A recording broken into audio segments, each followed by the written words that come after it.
आपला देश स्वतंत्र झाला, पण तुमचा पैसा स्वतंत्र आहे का? आज आपण बघणार आहोत एका 1% खर्चाची 40 वर्षाची गोष्ट. आपल्या सगळ्यांनाच माहिती आहे की आपल्या सगळ्यांना वेल्थ क्रिएट करायची आहे. पण तुम्हाला हे माहिती आहे का की वेल्थ क्रिएट करण्यासाठी तुम्हाला नॉलेज घेणं किती आवश्यक आहे? आणि आजच्या या स्वतंत्रता दिवसावरती आज आपला हा सेशन तुम्ही बघताय त्यासाठी तुमचं खूप खूप धन्यवाद. मी Vikas Gaywan, personal finance and stock market trainer. मी आणि माझी कम्युनिटी VRG वेल्थ अकॅडमी लोकांना कशा प्रकारे सेव्हिंग हॅबिट बिल्ड करायच्या, लॉंग टर्म मध्ये वेल्थ कशी क्रिएट करायची, स्वतःचे फायनान्शियल डिसिजन स्वतः कसे घ्यायचे आणि स्वतः इंडिपेंडेंट कसं व्हायचं हे आम्ही शिकवतो. तर चला आज बघूया 1% खर्चाची 40 वर्षाची गोष्ट. सो आज आपण शिकणार आहोत की स्वातंत्र्याचा नवीन अर्थ. तुम्ही स्वातंत्र्य म्हणजे बस आजादी मिल गई, बस खतम, अभी कुछ नहीं चाहिए. पण नाही, फायनान्शियल आजादी अजून भेटलेली नाहीये. सो स्वातंत्र्याचा नवीन अर्थ, एक्सपेन्स रेशो आज आपण समजून घेणार आहोत. अमोल आणि संदीपची एक स्टोरी बघणार आहोत. अमोल आणि संदीप, नाव लक्षात ठेवा. 1%चा 40 वर्षामध्ये किती प्रभाव होतो आणि direct versus regular balance view. असं नाही की एजंट विरुद्ध काही वाईट बोलणार आहे किंवा डायरेक्ट विषय खूपच छान बोलणार आहे, असं नाही. बट तुम्हाला डिसिजन तुम्हाला घ्यायचं आहे, कारण तुमच्यासाठी डिसिजन कोणी घेऊ शकणार नाही. तुमचं डिसिजन एक लेवलवरती तुम्हालाच घ्यावं लागेल आणि त्याच्यासाठी लर्निंग आवश्यक आहे. डिपेंडंट इन्व्हेस्टर प्लेज आपण आज एक शपथ घेणार. ओके, भारताला स्वातंत्र्य भेटलं त्यावेळेस लोकांनी जसे शपथ घेतल्या तशी आज आपण पण एक शपथ घेणार आहोत. Are you ready for this? If you are ready, just give a like symbol for this video. कुठेही बघत असाल, Facebook, YouTube, anywhere else. So let's try to understand. राजकीय स्वातंत्र्यानंतर आता आर्थिक जागरूकतेची वेळ आलेली आहे. आपल्याला आर्थिक जागरूक व्हावं लागेल. देशाला स्वातंत्र्य मिळालं 1947 मध्ये, बट विचारांना स्वातंत्र्य मिळण्यासाठी आपण एज्युकेशन घेतो, राईट? तसंच आपल्या आर्थिक स्वातंत्र्याचे निर्णय जर आपल्याला घ्यायचे असेल तर आपल्याला शिकावं लागेल. सो तुमच्या म्युच्युअल फंडचा एक्सपेन्स रेशो किती हे तुम्हाला माहिती आहे का? आज आपण एक्सपेन्स रेशो विषयी डिस्कस करणार आहोत आणि त्यामध्ये तुम्हाला स्वतःला हे क्वेश्चन्स माहिती आहे का की तुमचा प्लॅन रेग्युलर आहे की डायरेक्ट आहे?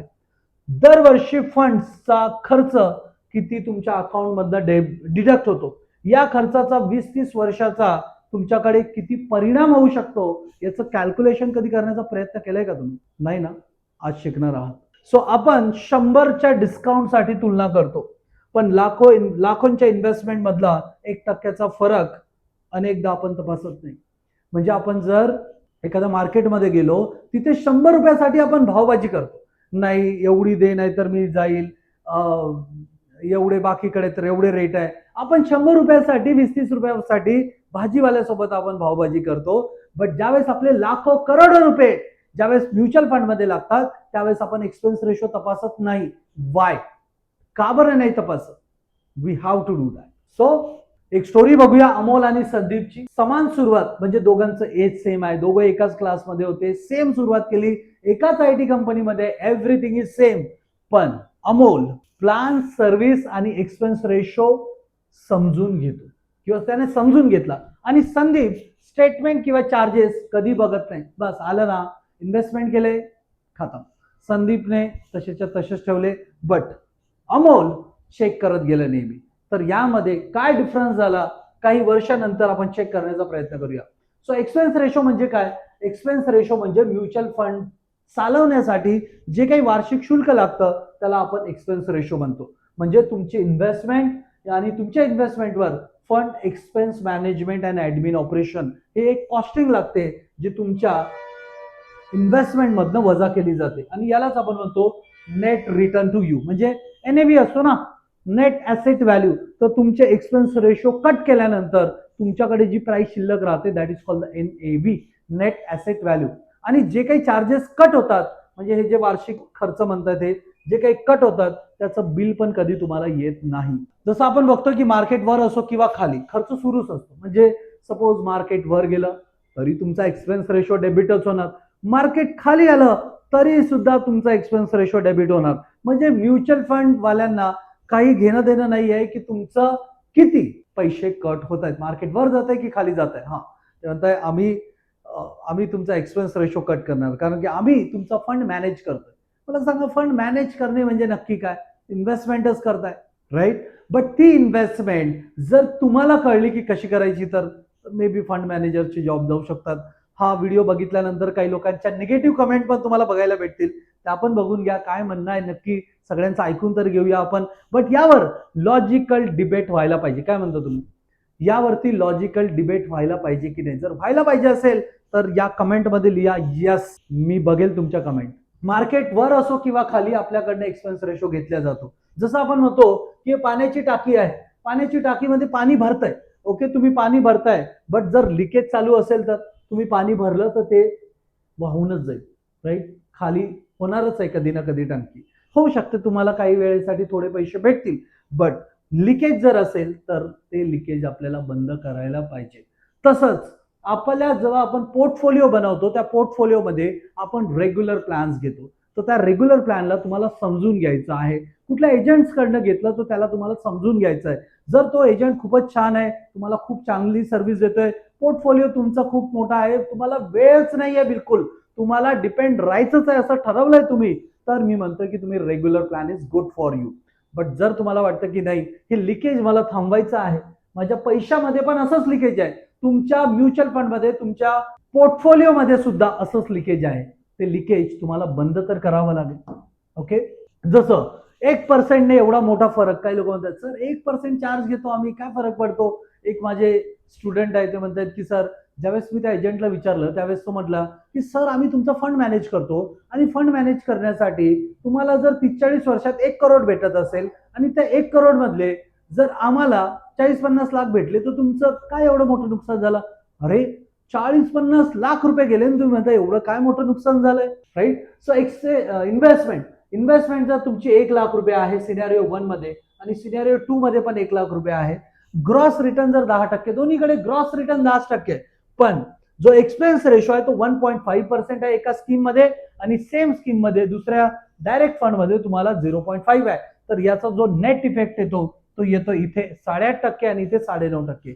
या 1% जर तुम्ही डिफरन्स बघितला तर एका वर्षाचा डिफरन्स होतो 1,000 रुपये. म्हणजे 1 लाखाचे 1% म्हणजे 1,000 रुपये. हा 1% जो आहे तो इनिशियली वाटतो काय आहे, 1,000 रुपयासाठी एवढा मोठा व्हिडिओ बनवला, काही गरज नव्हती. बट पुढे बघा, 1% तुम्हाला दिसतोय कमी अमाऊंटवर, बट विचार करा की जर तुमची एक SIP आहे 10,000ची आणि जर 40 वर्ष तुम्ही त्याला कंटिन्यू केलं तर माहिती आहे तुम्हाला किती फरक पडणार आहे? बघायचं आहे तुम्हाला किती फरक पडणार आहे? तर आपण एक्सेल बघूया. आणि एक्सेल जो आहे तो आपल्याला ऍक्च्युअल कॅल्क्युलेशन दाखवतो. एक्सेल दाखवणे म्हणजे असं नाही की एक्सेल दाखवून तुम्हाला काहीतरी चुकीचं सांगणे.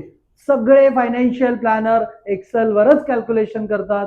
कोणीही असू द्या जगातला माणूस, तो एक्सेल वरतीच कॅल्क्युलेशन करतो. त्यामुळे एक्सेल तुम्हाला येणे खूप इम्पॉर्टंट आहे. किती लोकांना एक्सेल शिकायची आहे? जर एक्सेल शिकायची असेल तर कमेंट मध्ये टाइप करा Excel and I will teach you that Excel also in the next videos. Okay, but check तर करू द्या की तुम्हाला माझे व्हिडिओज पाहिजे की नाही पाहिजे. सो त्यावरती डिपेंड असेल. सो एक्सेल मध्ये जाऊया आपण आणि बघूया की जर एखाद्याने 40 वर्ष SIP केली 10,000 रुपये आणि त्याचे 2 वेगवेगळे प्लॅन्स आहेत, एक आहे डायरेक्ट आणि एक आहे त्याचा regular plan. Okay, so direct मध्ये SIP जर केली तर आपण कन्सिडर करूया की दोन्ही मध्ये आपण 10,000 रुपीज इन्व्हेस्ट केले. 10,000 रुपीज इन्व्हेस्ट केले. 10,000 रुपीज पर मंथ आहे. 10,000 rupees per month. Okay, so direct मध्ये जसं आपण म्हणतोय की चला डायरेक्ट मध्ये तुम्हाला भेटेल 14% आणि रेग्युलर मध्ये तुम्हाला भेटलेत 13%, कारण की तिथे एक्सपेन्स रेशो जास्ती आहे. So I hope you understand this, कारण की एवढा तर डिफरन्स असणारच आहे. डिफरन्स कुठे बघायचा? तो साईट जर तुम्ही बघितली तर व्हॅल्यू रिसर्च सारख्या साईटवरती तुम्ही बघू शकता की डिफरन्स किती आहे. आज तुम्हाला रिसर्च करायचा आहे, सगळं मी नाही सांगणार, तुम्हाला पण काहीतरी रिसर्च करायचं आहे, बट मी कॅल्क्युलेशन तुम्हाला शिकवतो, कॅल्क्युलेशन कशा प्रकारे केले जातात. सो डायरेक्ट मध्ये जर 14% भेटले, 10,000चे SIP आहे, 40 इयर्स. आता 40 इयर्स का बरं घेतले? भारताला स्वतंत्र होऊन तर झालेच ना, त्याच्यापेक्षा जास्ती 40 इयर्स प्लस झालेत. ओके. सो त्यामुळे 40 वर्षाचं एक्झाम्पल घेतलं आपण. आणि असं समजा की एखादी मुलगा आहे 20 वर्षाचा, त्याचं रिटायरमेंट 60 ला येणार आहे, तर 40 वर्षासाठी लॉंग इन्व्हेस्टमेंट पकडली. कारण की छोट्या अमाऊंटमध्ये किंवा छोट्या पिरियडमध्ये तुम्हाला कळणारच नाही, समजूनच येणार नाही, त्यामुळे ड्युरेशन मोठं घेतलं. So let's try to understand this. Equal to future value, equal to future value इथे टाईप करायचं. असं जर ज्यावेळेस तुम्ही टाईप करता ना, तर ऑटोमॅटिक इथे काही सिम्बॉल्स येतात. जसे इथे फ्युचर व्हॅल्यू वगैरे तुम्हाला इथे दिसते. तर मी याच्यात F क्लिक करतोय. पहिला ऑप्शन आहे रेट, तर मी रेट मध्ये इथे एंटर करतोय. I want this rate as 14%. Okay. So 14% divided by 12, कारण की आपण SIP करणार आहोत. नंबर ऑफ पिरियड्स आहे 40 इंटू 12. त्यानंतर पीएमटी म्हणजे काय, दर महिन्याला किती रुपये टाकणार आहे, 10,000 रुपये. त्यानंतर प्रेझेंट व्हॅल्यू म्हणजे आता किती आहे, आता काहीच नाहीये, SIP करणार आहे. तर याची जी अमाऊंट होते ती होते जवळपास, चेक करा किती होते, 22,35,00,000, 22,35,43,000, 22,35,00,000. आता हीच व्हॅल्यू आपण इकडे चेक करूया. Same, let me copy paste this. Copy paste होतंय का बघूया. येस. सो बघा, 22,35,43,000 आणि इकडे पण 22,35,00,000 रुपये दिसत आहे. बट इथे सेम कॉपी पेस्ट केल्यामुळे तिथे तो 1% डिफरन्स दिसत नाहीये. तर काय करावं लागेल, याच्यावर डबल क्लिक करायचं आणि इथे जे 14% भेटलेले आहे त्याला 13 करूया. सो 1% डिफरन्स तुम्हाला इथे दिसेल. तुम्ही जर एंटर केलं तर इथे दिसेल तुम्हाला की इथे झाले तुमचे 16,17,90,000. म्हणजे जो डिफरन्स आला, तो डिफरन्स अमाऊंट जर तुम्ही बघितला 40 वर्षामध्ये, this amount minus where is minus sign, let me check. Yes, this is minus this amount. म्हणजे एक्झॅक्टली जर तुम्ही बघितलं तर 6,17,53,000 एवढा मोठा फरक 40 वर्षामध्ये पडतोय. जर तुम्ही इथे इक्वल टू केलं आणि दिस अमाऊंट डिवायडेड बाय 40 वर्ष केलं तर त्याचा इयरली इफेक्ट तुम्हाला दिसतोय 15,43,000. म्हणजे काय की 15,43,000 वार्षिक त्याचा तुम्हाला फटका बसलेला आहे, जे की तुम्हाला कधी कळत पण नाही. ओके. आणि विचार करा की हे तर फक्त 10,000च्या SIP साठी एवढा मोठा फरक आहे. विचार करा, जर इथे 1,00,000 रुपयाची SIP असेल तुमची तर काय होणार, 2,00,000 रुपयाची SIP असेल तर काय होणार. तुम्ही कोणासाठी काम करताय हे नक्की लक्षात घ्या. तुम्ही फक्त फंड मॅनेजर आणि बाकी जे तुम्हाला पॉलिसी किंवा फंड्स देतात त्यांच्यासाठी की स्वतःसाठी. तुम्ही जर स्वतःसाठी करत असाल तर तुम्हाला शिकावं लागेल, नाहीतर एवढी मोठी कॉस्ट तुम्हाला पे करावी लागेल. आणि हे मी काही माझ्याकडचं नाही सांगत आहे, हे तुम्ही डायरेक्ट बघू शकता. जसं आपण संदीप आणि अमोलची स्टोरी बघतोय, तर तुम्ही इथे एक वेबसाईट आहे, या वेबसाईट वरती जाऊन तुम्ही स्वतः रिसर्च करू शकता. Okay. There is a website valueresearch.com. Value research वरती आलो, तिथे आपण क्लिक केलं व्हॅल्यू रिसर्च वरती इथे, आणि इथे एखाद्या फंडचं नाव टाकूया आपण. Suppose there is a fund, let's say axis multicap बघूया. ऍक्सिस मल्टीकॅप कुठलाही घेऊ शकतो आपण, असं काही नाहीये. ओके. तुम्हाला जो फंड, आणि इथे तुम्ही तोच फंड घ्या जो तुमच्या पोर्टफोलिओ मध्ये आहे, म्हणजे तुम्हाला एक्झॅक्ट कळेल. तर इथे बघा, इथे जर तुम्ही चेक केलं तर तुम्हाला दिसतंय की NAV जो आहे तो NAV आहे इथे 20.93. आणि डायरेक्ट प्लॅन आहे हा. दिस is the direct.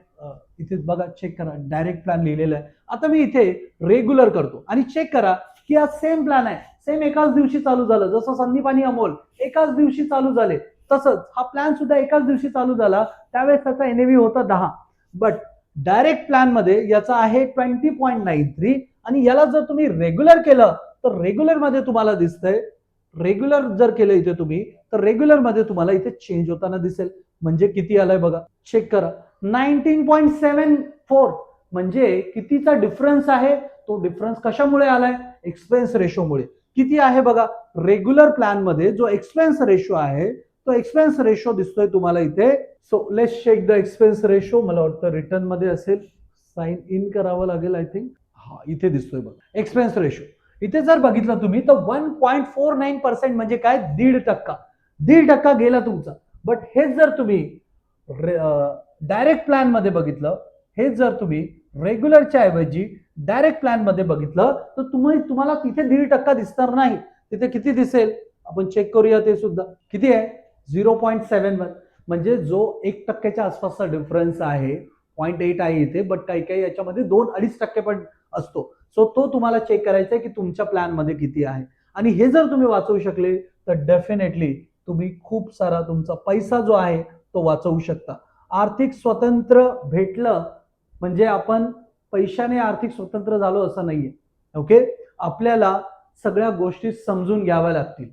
Right, so you have this two options. Right, 10 वर्षात फरक अजून छोटा वाटतो, म्हणजे जसं सिनॅरिओ 1 सिनॅरिओ 2. 10 वर्षामध्ये संदीप काय म्हणतो, सपोज तुम्ही संदीप आहात, म्हणतो की फक्त 1 लाखाचा फरक आहे. अमोल म्हणतो की ही तर सुरुवात आहे. ओके, आणि हा फरक इथे बघा तुम्ही, हा डायरेक्ट आहे, हा रेग्युलर आहे. तर हा 10 वर्षात फरक दिसतोय तुम्हाला. त्यानंतर तुम्ही 20 वर्षात बघा. ओके, सो इथे दिसतंय आपल्याला की फरक जो आहे तो 10,26,000चा आहे. आणि जर तुम्ही अजून पुढे गेले, 30 वर्षामध्ये गेले, तर तुम्हाला फरक जो आहे तो 54 लाखाचा दिसतो. हे 54 लाख जर गेले नसते तर तुमचं कोणाचं एज्युकेशन झालं असतं, कोणाचं रिटायरमेंट झालं असतं, किंवा एखादी मस्त घर घेऊ शकलो असतो तेवढ्या पैशामध्ये, जेवढा तुमचा एक्सपेन्स रेशो मध्ये पैसा जातो. ओके, 40 वर्षात फक्त 1%चा संभाव्य फरक जर तुम्ही बघितला तर तो येतो 2,37,00,000. हे तर फक्त वन टाइम इन्व्हेस्टमेंटचं कॅल्क्युलेट केलं. मी जे दाखवलंय तुम्हाला ते SIP कॅल्क्युलेशन आहे. So there is a huge difference in this. Right, expense ratio कमी म्हणजे योग्य फंड असंही नाही. आता काही लोकांना वाटेल की सर तुम्ही तर मोस्टली रेग्युलर आणि डायरेक्ट वरतीच नेहमी बोलता. राईट, बट तसं नाहीये. तुम्हाला अंडरस्टँड व्हायला पाहिजे. Low cost plus wrong decision तुमचं रॉंग डिसिजन होऊ शकतं. आणि बघा, जर तुम्ही कोणाकडनं प्लॅन घेत असाल तर कोणीही आपला फायदा आधी बघेल, बरोबर. जर त्याने आपला फायदा स्वतःचा आधी बघितला आणि चुकीचा जर तुम्हाला माणूस भेटला तर तुमची वाट लागल्याशिवाय लागणार नाही.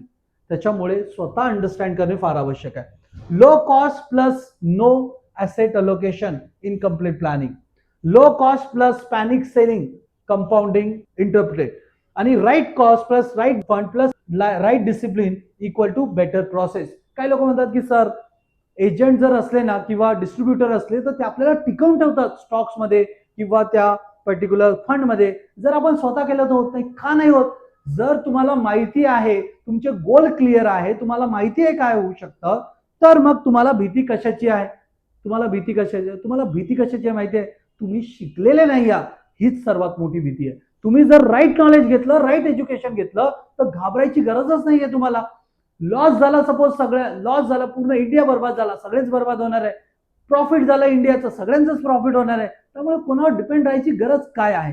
You should learn by yourself only. Okay, so expense ratio महत्वाचा आहे, पण तो संपूर्ण फायनान्शियल प्लॅनिंग नाही. Okay, so you have to understand. तुम्हाला सगळं समजून उमजून करावं लागेल. ही लढाई कोणाविरुद्ध नाहीये, ही लढाई अज्ञानाविरुद्ध आहे. मी असं नाही म्हणत की तुम्ही रेग्युलर प्लॅन नाही करायला पाहिजे. जर तुम्हाला वेळच नाहीये, तुम्हाला वाटतंय की नाही मला माझा एजंट खूप छान सर्व्हिस देतोय, मला त्याला 2-3 करोड रुपये गेले तर काही फरक पडणार नाहीये, तुम्ही बिंदास करा. 2-3 करोड रुपये गेले काही फरक पडणार नाही, तर तुम्ही बिंदास करा. आपण का करतो माहितीये? कारण की अपफ्रंट कोणी पैसे मागितले तर आपण देत नाही. बट जर कोणी आपल्याकडनं हळूहळू ते पैसे घेतले आणि आपल्याला वाटतं की अरे माझ्याकडनं थोडी जात आहे, ते तर फंड मधनं जात आहे, जाऊ द्या, तर मग जाऊ द्या, काही हरकत नाही. Okay, so regular plan, distributor service, reminders, handling, hand holding मिळू शकते.